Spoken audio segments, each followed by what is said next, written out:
were described in those verses. And so I just took note of the connections that we had with Christ as it was stated in these verses. In verse 3, as you can see, all praise to God, the Father of our Lord Jesus Christ, who has blessed us in every spiritual blessing in heavenly realms because we are united in Christ.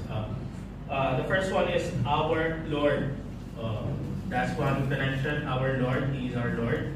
And the next one in verse 3 is united with Christ. And then in verse 4, loved and chose us in Christ. So that's another connection that we have in Christ. And then in verse 5, we have adoption through Jesus Christ. Verse 5. God decided in advance to adopt us into His own family by bringing us to Himself through Jesus Christ. Jesus was the way that the Father adopted us.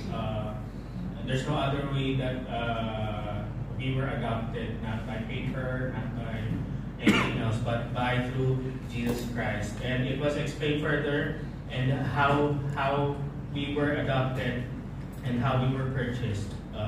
And in verse 6, because we were adopted, now we belong to Jesus Christ. In verse 6, so we praise God for the glorious grace He has poured out on us, who belong to His dear Son. We belong to Jesus Christ because we were adopted as well.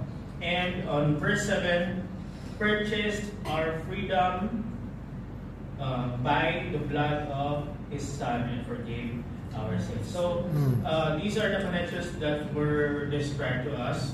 These are the positional truths that we need to live out and we need to experience as well. And we've been talking about adoption in our group as well. I want to be adopted.